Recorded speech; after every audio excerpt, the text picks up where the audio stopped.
السلام عليكم، ازيكم حبايبي؟ عاملين ايه؟ النهارده عامله لكم فيديو مميز جدا، فيديو حلو قوي. اتمنى انتوا تشوفوه للنهايه لاني هقول لكم فيه كل التفاصيل عن الطبارات اللي بنحطها على التورت. مشروع حلو قوي على فكره من البيت، ممكن انتي تعمليه، مش شرط تعملي تورتايه. ده لوحده مشروع تاني خالص. هقولك تعمليه ازاي، وهقولك الورق اللي انا مستخدماه ده ايه وايه الغلطه اللي انا ممكن اغلطها، او ايه الغلطات اللي انا غلطتها هنا هقول لكم عليها برضو، وازاي تتفاديها. كل حاجه هقولها لكم بالتفصيل. طبعا لو انتي اول مره تشوفيني، انا دعاء ابراهيم، وقناتي بتخص التورت والحلويات والمعجنات. طبعا اتمنى ان انتي تعملي جوله في القناه وتشوفوا الحلويات والتورت والحاجات اللي انا منزلها لكم. ان شاء الله يا رب تعجبكم، وما تنسوش طبعا الاشتراك ولايك للفيديو. وطبعا هنقول بسم الله الرحمن الرحيم زي ما انتم شايفين معايا كده. انا بعرض لكم هنا شكل الطبارات، ده الشكل بتاع الطبر نفسه. انا بجيب الطبارات دي من على برنامج على الموبايل. شايفين هنا انا بوريكم الطبارات اهي. بجيبها زي الفراشة دي كده، بصوا هي دي نفس دي بالظبط. بجيبها وبعمل لها حفظ على الموبايل. تمام. البرنامج بقى اللي انا بجيب من عليه ده اسمه برنامج بنترست.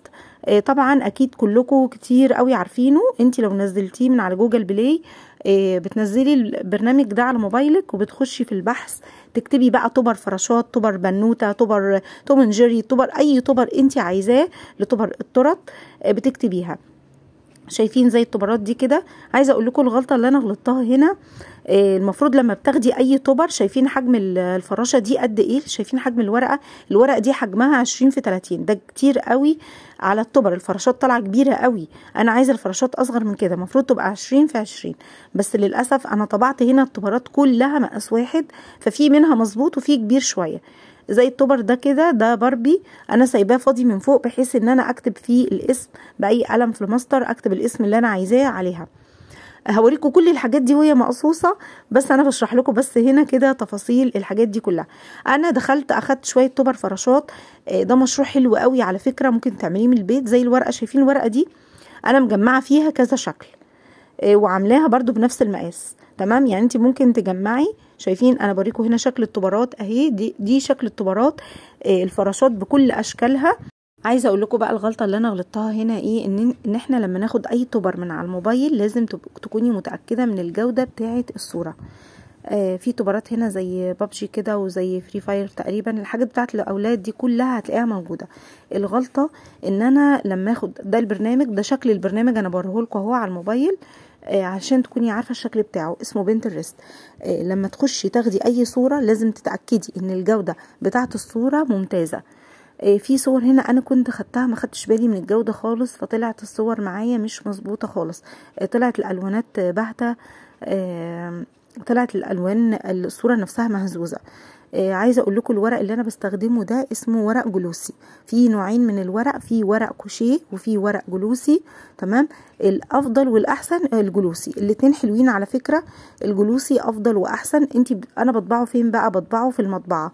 بروح اي مطبعه جنبي هنا، المطابع اللي بيطبعوا فيها كروت الافراح وبيطبعوا فيها كل الحاجات دي، وممكن تعملي لوجو لنفسك منه. انا بروح المطبعه وبكون معايا الصور دي على الموبايل. انا بوريكم هنا بقص الفراشات ازاي. بيكون معايا الصور على الموبايل طبعا، وبروح جايه قايله له انا عايزه اعمل الصور دي. الصوره بكام بقى؟ اللي هي الواحده بس، الكارت الواحد ب5 جنيه. بيبقى فيها فراشات، كميه فراشات زي ما انتم شايفين شكل الفراشه عامله ازاي. دي عشان تشتريها من بره، المحلات بيبيعوا بره الكيس فيه 20 فراشة ب22 جنيه او 23 او 25 جنيه. تمام. بس بيكون فيها الستيك اللي هي الصغيرة، بتكون محطوطة في الفراشة، او ممكن الفراشات لوحدها ومعاها شوية ستيك انتي بتلزقيها معاها. بصوا شايفين هنا الشكل بقى بعد ما بدأت أقصقص فيها. انا هنا شغالة، قعدت قصقصت كل الاشكال. عايزة اوريكم شكل اشكال الفراشات عاملة ازاي. بصوا طبعا في منهم جودتهم حلوة قوي زي ده كده، والالوانات الورق الجلوسي ده اللون بتاعه واللمعة والالوان حلوة قوي. واهم حاجة المطبعة اللي انتي هتطبعي فيها تكوني عارفة ان المطبعة دي كويسة وضمناها ان بتطلع الشغل بتاعها حلو، الالوانات بتاعتها حلوة.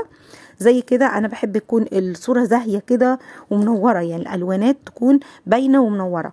ده مشروع حلو في ايه بقى؟ شايفين اشكال اللي انا عملتها زي الشكل ده، البنوته دي والفراشات بتاعتها. انت بقى بتطبعي الحاجات دي وبتقصقصيها وبتجيبي اكياس وتحطيها فيها، وتحطي معاها الخله اللي هي الستيك الصغيره دي، وبتجيبي لزق صغنن او انت بتلزقيها فيها وبتحطيها في اكياس وبتبيعيها. يعني شوفوا لما الكارت ده يكون الكارت لوحده ب5 جنيه، انت بتقصيه مش هياخد منك الكارت الواحد، مش هياخد منك حوالي 3 دقايق بالظبط قصقصه، او 4 دقايق، قولي 5 دقايق مثلا عشان تقصي الفراشات. شايفين الشكل عامل ازاي؟ وبتحطيها في الاكياس الصغيره دي، بتتباع في كل مكان الاكياس الصغيره والستيك، بتحطيها معاها وبتبيعي قولي هتبيعي الكيس الواحد ب20 جنيه. في شويه الفراشات دول قولي هتبيعيه ب20 جنيه، في كميه فراشات حلوه. يعني في كارت هنا من اللي انا مقصقصاهم في حوالي 25 فراشه، في 26 فراشه، في شكل زي ده البنوته ومعاها الفراشات بتاعتها، وفي الفراشات القمر دي. فده مشروع حلو قوي، ممكن انت تعمليه من البيت مع اي محل بتاع حلويات، بتتفقي معاه بيبيع الخامات وبيبيع الادوات، تقولي انا بعمل الفراشات وبطبعها. وغير الفراشات في اشكال تانية كتير، مش لازم فراشات بس، زي ما انا قلت لكم كده في توم اند جيري، في اشكال تانية، في ماشا والدب، في حاجات كتير قوي الولاد بيطلبوها او الاطفال بيطلبوها، تورت للاطفال. انت بتجيبي الحاجات دي مش لازم هي تطلب منك، انت بتروحي المطبعه تطبعي مثلا 100 صوره او 100 كارت باشكال مختلفه، وبتقصقصيهم بقى على يومين 3 وقت ما بتكوني فاضيه، وبتكيسيهم وبتبيعيهم وانتي قاعده، ما بياخدوش منك اي وقت. حتى لو هياخدوا منك يوم كامل قصقصه فيهم وتكيسيهم، هيكون فيهم مكسب حلو قوي قوي. يعني ده لوحده مشروع. فدي فكرة مشروع حلوة جدا. شايفين شكل الفراشات دي اوفر واحسن من اني اروح محل اشتري كيس فراشات ب20 جنيه. لا، انا اطبع الكمية اللي انا عايزاها واقصقصها. طبعا انا طبعت كل الكمية دي وحطيتها في اكياس عندي وعنتها، بحيث ان لو في اي تورتايه مطلوبة مني تكون الحاجة بتاعتي جاهزة عندي، اخد الفراشات او اخد الطبر واحطه عليها. واي طبر بيعجبني بروح عامله له حفظ على الموبايل وبطبعه على طول زي ما انتم شايفين. واهم حاجه زي ما انا قلت لكم لازم تخلوا بالكم من جوده الصوره. طيب اعمل ايه علشان اخلي بالي من جوده الصوره؟ شايفين الطبر ده طلع كبير، المفروض اعمله صغير. الطبر ده المفروض اعمل مقاسات مختلفة على فكرة، دي برضو من ضمن الحاجات ان انت تظبطي المقاسات بتاعتك. يعني ممكن تعمليها 20 في 20، ممكن زي اللي انا عملتها دي 20 في 30. لو ما انت تلاقي الطبر يعني كمية الحاجات اللي في الصورة مش كتير، يعني زي بنوتة كده و3 4 فراشات، لا يبقى خلي المقاس بتاعها صغير بحيث انها تبقى باينة على التورتايه بتاعتك، ما يبقاش المقاس كبير. شايفين انا بوريكم هنا ده باربي، ودي فراشات الذهبي، ودي الفراشات ودي فرشات صغنونه خالص كده ينفع تحط على الكب كيك على فكره. والبنوته دي ان شاء الله ناوي اعملها معاكم برضو على ميني تورته. شايفين شكلها قمر ازاي؟ ودي ممكن تتحط على كب كيك، يعني ممكن نحط على الكب كيك كمان اللي هي طبرات باربي. والفراشات برضو الصغيره قوي ممكن نحطها على الكب كيك. حلوه قوي بجد، حلوه جدا جدا. ايه تاني كنت عايزه اقول لكم عليه عشان تعرفي الجوده بتاعه الصوره؟ تجيبي الصورة الأصلية على بنترست، يعني بتكبري على الصورة نفسها، بتعملي تكبير بتظهر لك الصورة الأصلية، تقومي تاخديها وتحفظيها على الموبايل. يا رب يكون الفيديو ده عجبكم، بحبكم جدا. ما تنسوش اللايك والاشتراك، وأسيبكم في رعاية الله، والسلام عليكم ورحمة الله وبركاته.